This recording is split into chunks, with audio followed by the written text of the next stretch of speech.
This is the Roller Coaster Podcast, and I'm your host, Lucy Q. Life is a wild ride. It has twists and turns. It's scary, exciting, and downright fun. So throw your head back, arms in the air, and come along with me for the ride. Life is like a roller coaster, baby, baby. I wanna ride. Laura Brandao is the only female partner in a national mortgage company and has many business and industry awards. But it wasn't until Laura decided to write a book that she began to realize that maybe she's been playing it a little safe, maybe a little too safe. And that's when she started saying yes every day. Hi, Laura. Hello, Lucy. Nice to be here. Thank you so much for having me. So, tell me about the journey of realizing that maybe you were playing it a little too small. Okay, so I'm going to take you back to 2018. Okay, in my industry, I have been in the mortgage industry since I was in my early 20s. So during that time, it was, a female in the mortgage industry right there is an anomaly in an executive role. There's lots of females, just not at a C level or above. So if I was going to be on the path of achieving one of my goals, which was to be a mortgage executive, I was head down, work, focus. Now, that was great. That was wonderful. But in 2018, someone reached out to me and asked me if I would come and moderate a panel at a mortgage conference. Now, my immediate reaction was yes. But then as the day started getting closer, I was not feeling it. I was very nervous and a lot of self-doubt, a lot of who am I to get up on a stage? Who am I that someone would want to hear what I had to say? And I got up on that stage and something happened, Lucy. When I got off the stage, I had a line of women that came up to me and said, Laura, we don't ever see women mortgage executives up on stages. It's about time, and please represent us. Wow. And at that moment, something clicked. I realized, number one, my fear and my self-doubt and my negative thoughts almost stopped me from representing those women. And so at that moment, I decided I would never let fear hold me back again. And I decided at that time, I would be open to whatever came my way without having preconceived notions or expectations of what was going to happen next. I was just going to be present. I was going to be in the now, and I was going to allow things to progress as they were supposed to. And that's when all of the fun began, all of my journey of yes. And I hear this, and I've experienced it. It's especially in women that we do edit ourselves and our opportunities because we let what I like to call the itty bitty shitty committee start chirping away in our brains and saying, well, what if this goes wrong? What wrong? What is that goes wrong? Who are, as you say, who are you to be doing ... Whatever ... is, that's correct. And it's a really, really scary leap of faith to take. Very much. But I learned something, Lucy, and this is something very important that I want everyone to listen up. You can get over any of those itty bitty pity, what did you call it? Shitty committee. Shitty committee, that's it. You can knock all of them down when you start doing it for someone other than you. See, especially, and you can relate to this being a mom, especially, right? There's something about when Mama Bear comes in. We can literally pick up a truck and probably flip it over if our child was there, right? The minute I thought to myself, well, maybe I'm supposed to do this to give other women confidence and to give other people the ability to get out of their head. So you know what? If that's the way I need to look at it, then I'll do that. And that gave me strength, almost the same strength that you have as being a mom. And that's it, is that, when I look at what I'm doing and what I'm sharing, it's my mission to, it's like you said, if I only help one other person, if I only, if one interview just helps one person, then it was worth it. That's exactly right. And, there's still fear. And I'll say to people, there's still fear sometimes when I turn on this mic. There's still fear in, booking guests, what happens if they say no? What happens if they don't like me? All of it crops up. But then I go back to, as you said, doing it for someone else. And it's like, I don't know who I'm going to help. I don't know who this message is going to reach. So when you stop making it about yourself, that's right. All of a sudden, it almost gives you permission to not be afraid, I want to say. No, it's so funny we're speaking about this, because believe it or not, Lucy, 1 week from tomorrow, I'm on a plane for my first in-person speaking event since March of 2020. So Nice. So in preparation, I literally have been practicing my speech because it's been a long time since I've been up on a stage. And that's one of the things that I've realized, that my message to the audience is, you can do anything when you get out of your own head. The minute you stop analyzing about you and you make it about someone else, there's no fear. There's none. And remember, the thing about saying yes is to have no preconceived notions or expectations. See, Lucy, a lot of times in life, we do something, right? Okay, so we go do something. And then we're thinking in ourselves, okay, if I do this, well, guess what? This will happen, and this will happen, and this will happen. Well, guess what? Maybe none of that will happen. Or maybe things are happening that you're helping people behind the scenes that you might not know. You may be affecting other people maybe you're not going to hear about. You have to go into it realizing that it is for others and you are making a difference. Whether you hear about it through a review or someone posts something or someone calls you and says, "Oh, thank you, Lucy, you changed my life." That may not happen. But don't stop, because you are having a positive effect on other people. And I think it only, you may only ever hear of a very, very small percentage of people that you've actually touched or helped or anything like that, that you're not necessarily going to hear back from the masses of people that your message does resonate with. It's only a small part that you actually hear from. And, that's okay. I just keep doing, I love what I do and I keep doing it. And you're right. It does fuel you. It does give you the energy, and it does. I mean, it's not that there's not challenges. It's not that you don't have fear. We're human. But you have that.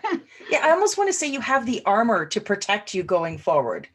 That's exactly right. I'm telling you, a lot of it you do equate to that same feeling you have about your family. Right? Whether it's your partner, whether it's your parents, whether it's your children, right? Put your loved ones. You would do anything for them. I'll actually give you a funny example, right? So I have my second speaking event that's coming up in June. It's for a very good friend of mine. She started a coaching company a couple years ago, and I've been there watching her journey, and she's having this big celebration. And she texts all the speakers on Saturday, and she says, "Guys, I have an idea. As part of our marketing promo, I need you to record yourself dancing to 'I Can't Stop This Feeling.'" Oh, no. Now, I'm telling you, Lucy, I'm staring at this phone and I'm like, oh my goodness. Oh, no. I'm like, okay. So now I'm thinking to myself, I love this woman. She is a good friend. And I'm going to make sure that her event goes off beautifully. And anything that I can do to support her and show her how much I care for her, I'm up for it. I said to my husband, get out the phone. I'm going out on the back deck and I'm dancing to I Can't Stop This Feeling. Oh my God. Just the thought of that is near giving me a panic. Right? It's horrifying because I am literally the worst. Me too. Just so you know, me Okay. too. Do you remember the Seinfeld episode? Yes, with okay. Elaine. Oh yeah, that one aired and my husband looked at me and goes, yeah, you know that's you. I filmed it. I sent it to her with a message that said, just know how much I love you. Because I would not have done this if I didn't. And she put this video up on social media. I'm the first person in the video, of course, leading the way. And I laughed out loud going, if that was 20 years ago, I would have been much younger, but I never would have done that. No. Never would have done that. I would have probably been a better dancer. I probably would have looked better doing the dance, but no way. But right now, I did it because I care for someone else. People got a kick out of it. They're like, oh, look at Laura having fun again. And I smiled and said, what the heck was I afraid of? What am I really afraid of? Yeah. Being laughed at. Oh, well. It's happened. It's happened before, you know. Won't be the last time. Okay, so I have a burning question for you. Yes. Did you write that book? I did. I did write that book. Thankfully, once we started working at home, that saved me about 2 hours of a commute, driving to an office and driving back. So I thought to myself, well, I'm not going anywhere. I'm already home. It's not like you're out. I'm not traveling, right? I did a lot of speaking events where I was traveling and I was on airplanes, and that took a lot of time. So I thought, okay, let's now take, how I've lived, Say Yes Every Day, with the hopes of sharing it with others. And I want to tell you the second piece of Say Yes. So the second piece of Say Yes Every Day is discovering your superpower. And let me tell you where that came from. So at the beginning of COVID, okay, it's maybe the second or third week of March of 2020 when everybody was going into lockdown. I get a phone call from a good friend of mine that runs a Silicon Valley tech company. She calls me because I'm kind of like the Susie Sunshine of the friend group, like, call Laura, she'll make you feel better, whenever something's going really bad. So she calls me and she's like, oh my God, Laura, what's going to happen?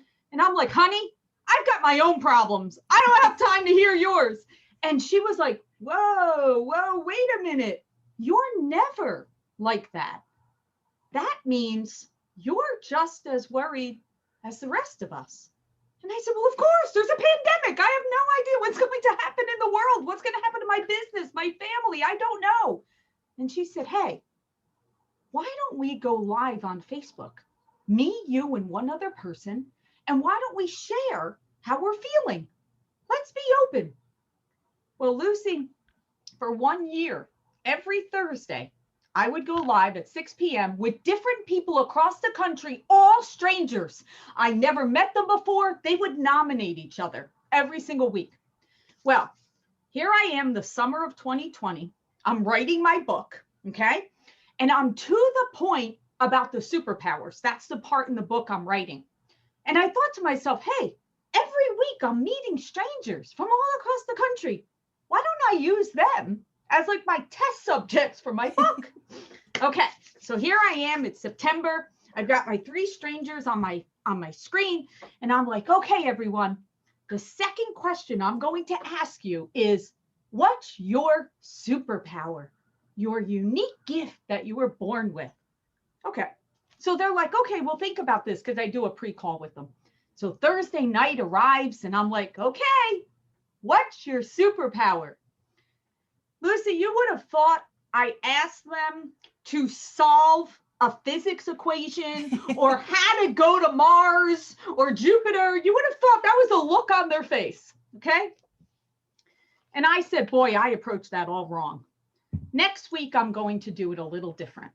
So the next 3 people come, the next 3 strangers. And I said, okay, guys, I'm writing a book. What's your superpower? But this time, I gave them a homework assignment.